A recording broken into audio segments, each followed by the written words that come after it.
ఒక్కసారి కొమ్మూరి గోల్డ్ కి కాల్ చేయండి. తాకట్లో ఉన్న మీ బంగారాన్ని విడిపించి మార్కెట్ ప్రైస్ కి వాళ్ళు కొనుక్కుని మిగతా డబ్బులు మీకు ఇచ్చేస్తారు. రైట్, బ్రేక్ న్యూస్ చూస్తున్నాం మనం టీవీ స్క్రీన్ పై. ఏపీలో పౌల్ట్రీ రంగానికి బిగ్ షాక్ తగిలింది. రోజుకు 10 లక్షల కోళ్లు చొప్పున వారంలో 50 లక్షల కోళ్లు చనిపోయాయి. ఇటు ఉక్కపోత, ఒక్కసారిగా పెరిగిన వేడి వల్ల కోళ్లు చనిపోతున్నాయని చెప్పి ఆ యొక్క పౌల్ట్రీ యజమానులు చెప్తున్నారు. ఇప్పటికే రోహిణి కార్తె సమీపించడంతో మరింత ఉష్ణోగ్రతలు పెరిగాయి ఏపీలో.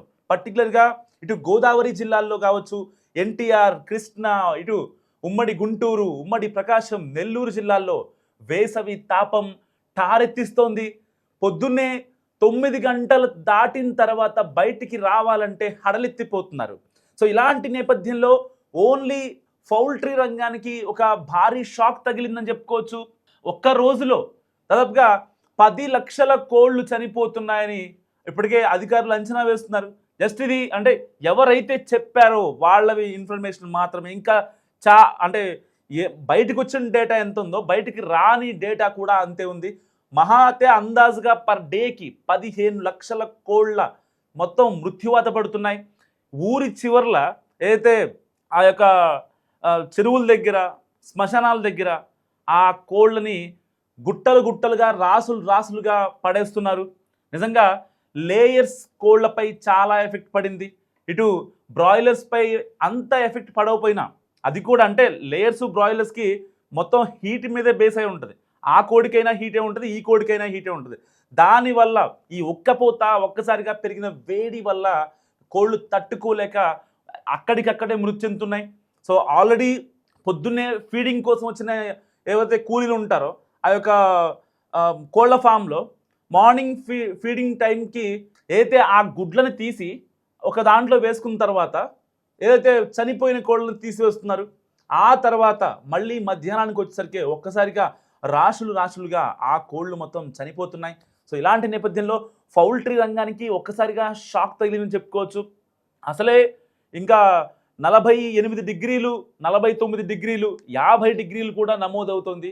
ఇటు తణుకు, రావులపాలెం, ఇంకా తుపిలిపాలెం, ఇటు నెల్లూరు జిల్లాలో కావచ్చు, ఇటు ప్రకాశం జిల్లాలో కావచ్చు, ఇటు గుంటూరులో కావచ్చు, అమరావతిలో గరిష్టంగా 42 డిగ్రీల ఉష్ణోగ్రత నమోదవుతోంది. సో ఇలాంటి నేపథ్యంలో పౌల్ట్రీ యజమానులకు మాకు ఏదన్నా ప్రభుత్వం నుంచి సహాయం కావాలి అని కోరుతున్నారు.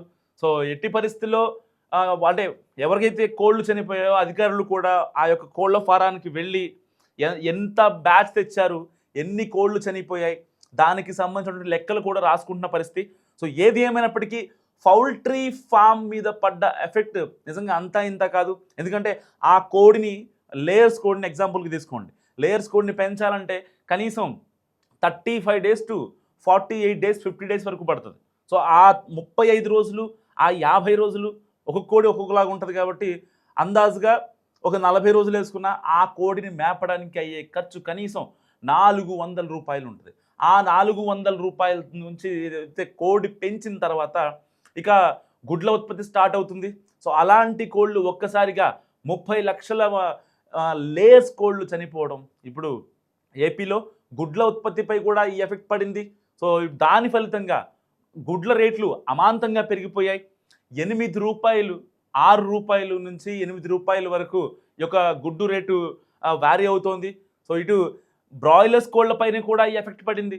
పర్టికులర్గా చికెన్ షాపులకు వెళ్ళే ఏదైతే ఆ బ్యాచ్ ఉంటుందో, సో దానికోసం ప్రత్యేకంగా ఈ యొక్క చికెన్ షాప్ యజమానులు కావచ్చు, మధ్యలో ఉండే బ్రోకర్స్ కావచ్చు, సో వీళ్ళంతా కూడా చనిపోయిన కోళ్ళని రానివ్వకుండా చాలా జాగ్రత్తలు పడుతున్నారు.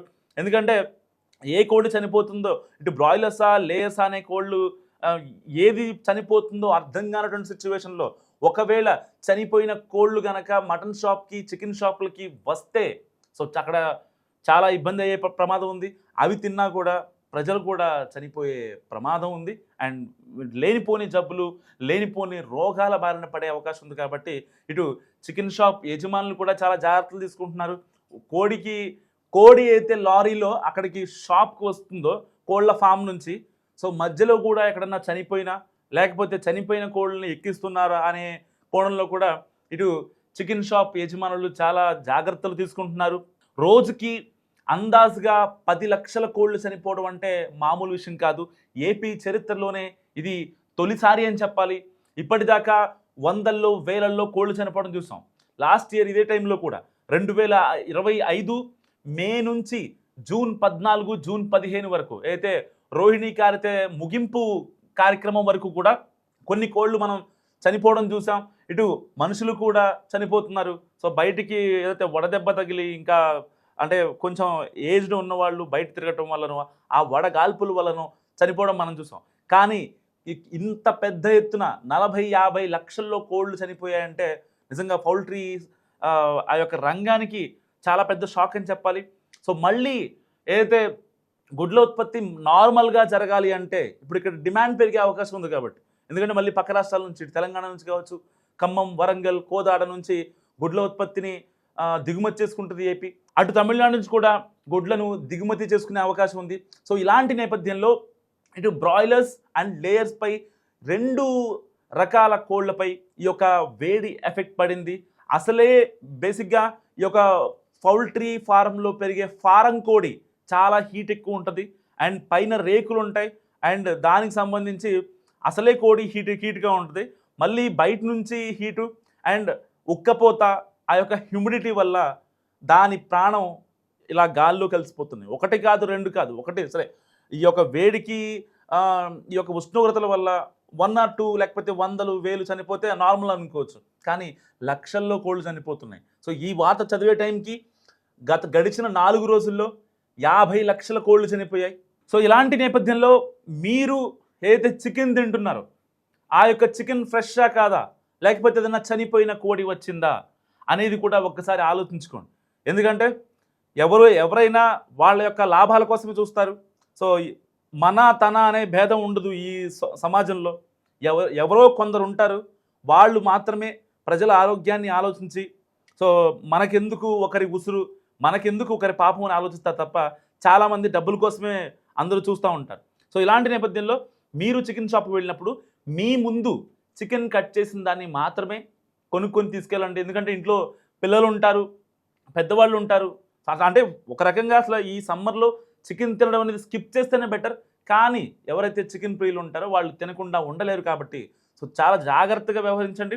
ఎందుకంటే ఒకవేళ ఆ యొక్క కోడి చనిపోయిన తర్వాత దాన్ని చికెన్ షాప్ వాళ్ళు లేకపోతే ఇంకెవరో హోల్సేల్లో తక్కువకి వచ్చాయనో వాళ్ళకి తెలియకపోవడం. ఎందుకంటే చాలామందికి న్యూస్ చూసే వాళ్ళకి మాత్రమే తెలుసు.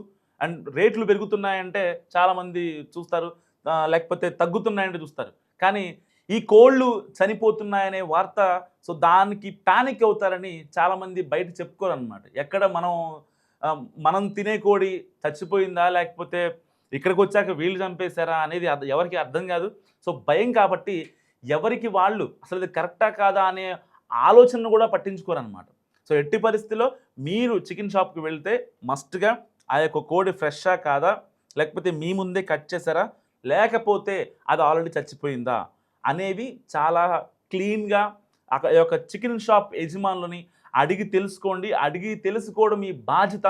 సో ఒకవేళ మీ బాధ్యత కనుక మీరు మర్చిపోయారంటే మళ్ళీ మీరు రోగాల బారిన పడే అవకాశం ఉంది. ఎందుకంటే 1 కోడి కాదు 2 కోళ్ళు కాదు, వాటిలలో వాటికి ఉండే తెగులు కావచ్చు, లేదంటే 1 కోడికి వచ్చే తెగులు పక్కన ఉన్న కోళ్ళ మొత్తానికి తగులుతూ ఉంటుంది. దానివల్ల కూడా చనిపోయే అవకాశం ఉంది. సో కంప్లీట్గా ఈ యొక్క ఉష్ణోగ్రతలు అని చెప్పడం లేదు, 90% ఉష్ణోగ్రతలు ఉంటుంది. అండ్ 10% ఆ కోడికి ఇచ్చే వ్యాక్సిన్లు కావచ్చు, ఆ కోడికి ఉన్న ఆరోగ్య రీత్యా ఆ కోడి చనిపోవడానికి ఇవన్నీ కూడా ఫ్యాక్టర్స్. మీరు చికెన్ షాప్కి వెళ్ళినప్పుడు ఆ కోడి ఫ్రెష్షా కాదా అనేది మాత్రం తెలుసుకోకుండా ఉండకండి.